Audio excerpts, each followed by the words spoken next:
Hello student, आज हम सब लोग पढ़ेंगे पौधों में पीढ़िकांतरण कैसे होता है या पीढ़िकांतरण किसे कहते हैं और पादप में जीवन चक्र। ठीक है, तो यहाँ पर देखिए जितने प्लांट्स होते हैं, जितने प्लांट्स पाए जाते हैं, चाहे वह एल्गी हो, चाहे वह ब्रायोफाइट्स हो, चाहे वह टेरिडोफाइट्स हो, चाहे वह जिम्नोस्पर्म हो, चाहे एंजियोस्पर्म प्लांट हो, सभी में पीढ़िकांतरण पाया जाता है। तो हम सब लोग पहले समझते हैं कि पीढ़िकांतरण किसे कहते हैं। तो आप देखते हो कि जितने प्लांट थे सभी में दो अवस्थाएं पाई जाती हैं। एक होता है स्पोरोफाइट, स्पोरोफाइट्स होता है, दूसरा होता है गैमेटोफाइट्स, गैमेटोफाइट्स होता है। अब स्पोरोफाइट से जो है, स्पोरोफाइट से गैमेटोफाइट्स बनना है, स्पोरोफाइट से गैमेटोफाइट बनना या गैमेटोफाइट से जो है स्पोरोफाइट बनता है। तो इसी को हम सब लोग नाम देते हैं अल्टरनेशन ऑफ जनरेशन कहते हैं, अल्टरनेशन ऑफ जेनरेशन कहते हैं। ठीक है, मीन्स ये हो गया स्पोरोफाइट से गैमेटोफाइट्स का बनना या गैमेटोफाइट से स्पोरोफाइट्स का बनना क्या कहलाता है? अल्टरनेशन ऑफ जनरेशन कहलाता है। अब जो स्पोरोफाइट अवस्था होता है ये डिप्लॉयड होता है और ये क्या होता है? हैप्लॉयड होता है। अब देखिए, मान लीजिए कोई प्लांट है, मान लीजिए कोई प्लांट बॉडी हैप्लॉयड है, ठीक है, तो इसको हम क्या कहते हैं? गैमेटोफाइट कहते हैं, गैमेटोफाइट कहते हैं। जैसे जैसे आपने पढ़ा है एल्गी, ब्रायोफाइट्स,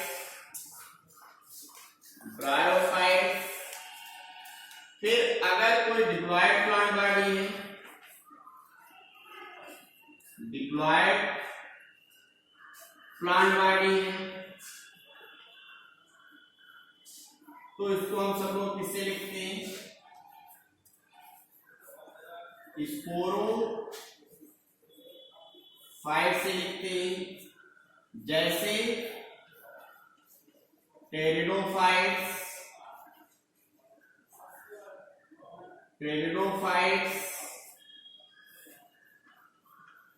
जिम्नोस्पर्म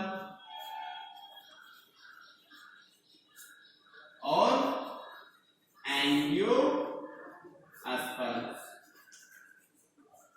तो आपको यहां पे ध्यान रखना है, ये ध्यान रखना है कि जो हैप्लॉयड प्लांट बॉडी होगा उसको हम सब लोग क्या कहते हैं? गैमेटोफाइट।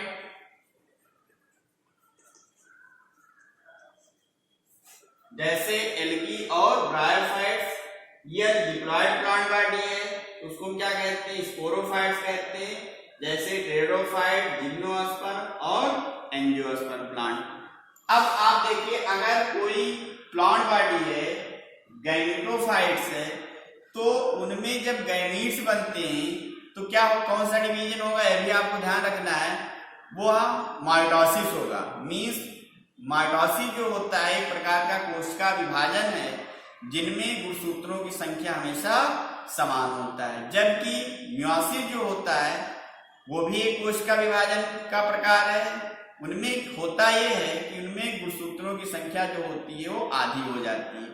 अगर डिप्लॉयड प्लांट बॉडी है तो उसमें मियोसिस हो गया तो गुणसूत्रों की संख्या कितनी हो जाएगी? n हो जाएगी। मीन्स अगर 46 है तो गुणसूत्र की संख्या क्या हो जाएगी? 23 हो जाती है। ठीक, अब होता क्या है कि ये जो फेज होते हैं, चाहे वो गैमेटोफाइट्स हो चाहे वह स्पोरोफाइट्स हो, सभी में चाहे कुछ ही समय के लिए वो स्टेज आएगा, लेकिन आएगा। जितने सेक्सुअल रिप्रोडक्शन करने वाले जीव हैं सभी में चाहे क्षणिक समय के लिए ही आए, लेकिन वह अवस्था आएगी।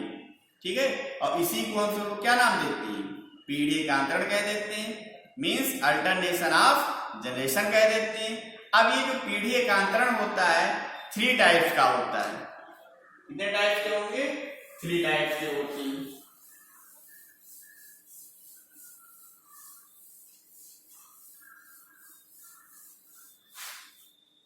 पहला है वो है हैप्लोनोटिक, और दूसरा है डिप्लोनोटिक, और जो तीसरा है वो है हैप्लो डिप्लोनोटिक। ठीक है। क्योंकि आप जानते हैं कि इनमें जो डोमिनेंट फेज होगा, ठीक है, वो हैप्लॉइड होगा।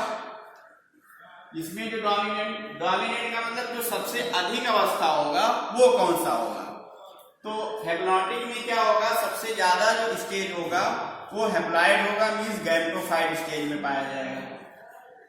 नाम क्लियर है। हैप्लॉइड में क्या होगा, सबसे ज्यादा प्रभावी कौन होगा, हैप्लॉइड स्टेज, और डिप्लॉइड में सबसे ज्यादा प्रभावी डिप्लॉइड होगा, और हैप्लो डिप्लॉइड में दोनों होगा। ठीक है।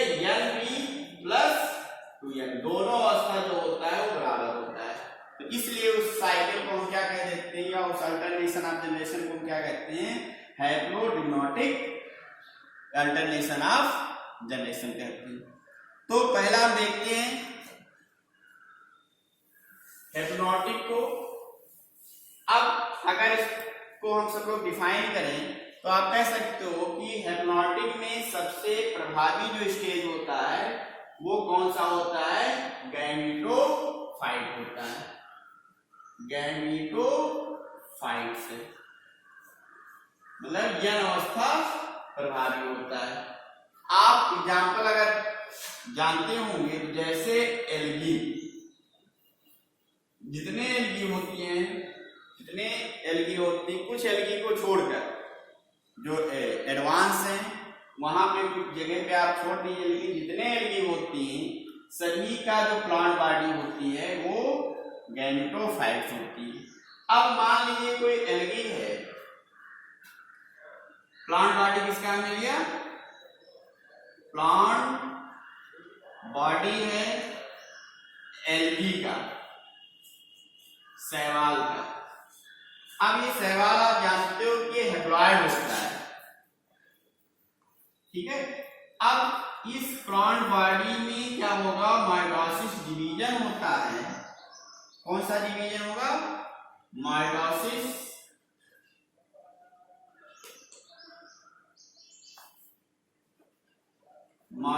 होगा, और माइटोसिस डिवीजन के द्वारा जो है क्या बनते हैं, गैमीट बनेंगे। आप गैमीट जानते हो 2 टाइप्स के, मेल गैमीट्स, दूसरा फीमेल गैमीट्स। और ये जो गैमीट्स होते हैं ये आपस में फ्यूज करके क्या बनाते हैं,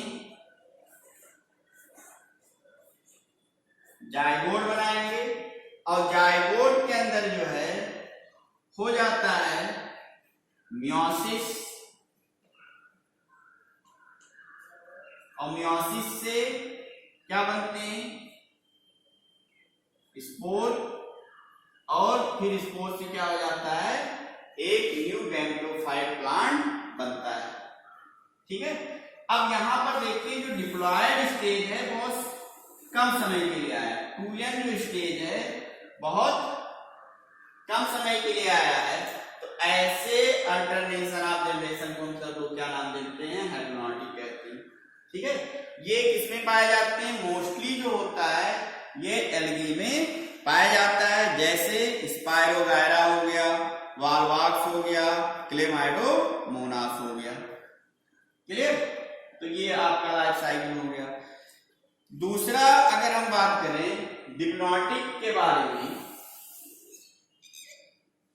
दूसरा है डिप्लोनोटिक अल्टरनेशन।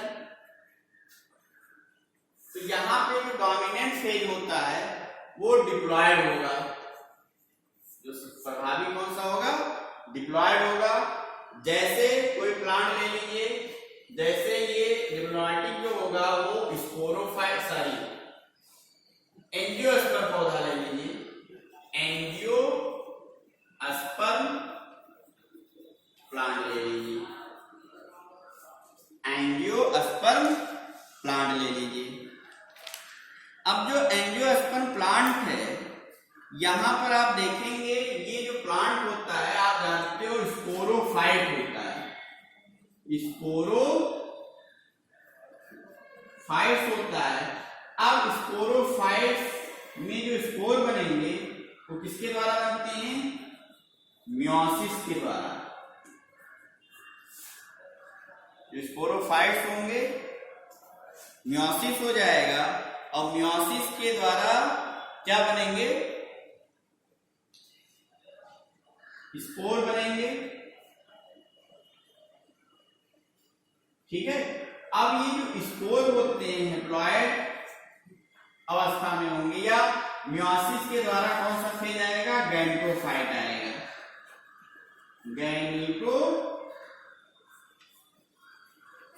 गैमेटोफाइट्स आएगा। गैमेटोफाइट्स के बाद जो है गैमीट्स बनेंगे। गैमीट्स के बाद जायगोट और जायगोट के बाद फिर जो है एम्ब्रायो बनाएगा, भ्रूण बनेगा, भ्रूण से जो है नए पादप का निर्माण हो जाता है। तो यहाँ पर आप देखेंगे सबसे ज्यादा जो स्टेज होगा वो स्पोरोफाइट होता है। गैमेटोफाइट जो है बहुत शार्ट समय के लिए होता है, बहुत कम समय के लिए होता है। तब इस अल्टरनेशन ऑफ जनरेशन को हम सब लोग क्या कहते हैं? डिप्लॉयटिक कहेंगे। ठीक है। मतलब यहाँ जो प्रभावी स्टेज होगा वो डिप्लॉयड होगा, मींस स्पोरोफाइट्स होता है, जबकि हैप्लॉयड जो फेज होता है वो बहुत क्षणिक समय के लिए, बहुत शॉर्ट समय के लिए ही आता है। फिर देखिए नेक्स्ट जो है दोनों है उसमें, तो तीसरा है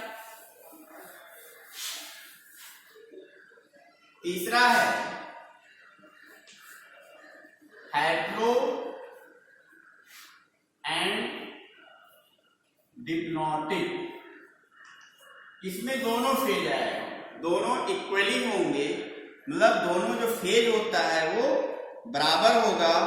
जैसे ब्रायोफाइट्स ले लीजिए, जैसे ब्रायोफाइट्स एंड टेरिडोफाइट्स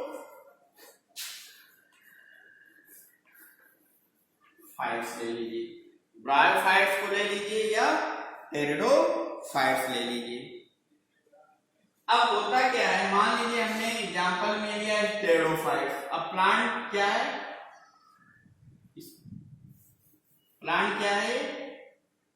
स्पोरोफाइट है।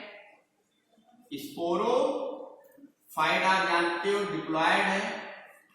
फिर ये इससे क्या बनेंगे? गैमीट बनेंगे। और कौन सा डिवीजन होगा? मियोसिस। मियोसिस से क्या बनता है? गैमेटोफाइट्स बनेंगे। ठीक है। यहां पर गैमेटोफाइट्स बनने के बाद ये गैमीट बनाएंगे और गैमीट जो है निषेचन होगा, क्या बनाएगा? जायगोट। जायगोट से फिर जो है स्पोरोफाइट्स प्लांट बनते हैं। तो यहां पर आप देखेंगे कि ये जो हैप्लॉयड है और डिप्लॉयड स्टेज है, दोनों जो है इक्वली होते हैं, मींस बराबर होता है। इसलिए इसको हम सब लोग लाइफ साइकिल को क्या कहते हैं? हैप्लोडिप्लॉयटिक लाइफ साइकिल कह देते हैं। ठीक है। तो ये आपके जो बुक है, आपका जो किताब है, उनमें दोनों लाइफ साइकिल अच्छे ढंग से बनाया गया है। आप वहां से भी इस फिगर को ड्रा कर सकते हैं। ठीक है। तो ये हमारा अल्टरनेशन ऑफ जनरेशन खत्म हो गया। आप इसको कंप्लीट कर लीजिए। किसी दिन मैं आपको जो है बहुत सारा इंपॉर्टेंट क्वेश्चन भेजूंगा। उसके बाद जो है फिर उस क्वेश्चन में से आपका जो है एग्जाम होगा मंथली, नेक्स्ट या इस मंथ के जो है लास्ट में आपका एक मासिक परीक्षा होगी। इसके बाद में जितना प्लांट किंगडम था सब खत्म हो गया। अब आपको जो नया किंगडम पढ़ना है वो है एनिमल किंगडम, आपको पढ़ाया जाएगा। तो नेक्स्ट क्लास में आप पढ़ेंगे एनिमल किंगडम पढ़ लेंगे, ठीक है। अब बहुत सारे इसमें जो स्टूडेंट हैं हमारे पास फ़ोन करते हैं कि जो आप सर पढ़ाते हैं तो इंग्लिश में रहता है। तो मैं आपको ये बता दूं, जीव विज्ञान अगर आप पढ़ रहे हो तो जो टर्म है या जो नेमिंग है आपको इंग्लिश में ही लिखना है, फिगर भी इंग्लिश में ही आपको मतलब जो नेमिंग करना है वो इंग्लिश में ही लिखना है। तो जो आपका हेडिंग है और फिगर में जो नेमिंग है वो इंग्लिश में रहेगा, इसलिए उस नाम को हम जो है इंग्लिश में ही आपको रिप्रेजेंट करते हैं। आपको 1 महीना 2 महीना पढ़ने में समस्या होगी, लेकिन जब आप कंटिन्यू पढ़ते रहेंगे तो वही टर्म जो है वही सब बार बार आता है, इसलिए बाद में आपको कोई समस्या नहीं आएगी। बस आप कंटिन्यू इसको जो है पढ़ते रहिए। ओके, धन्यवाद।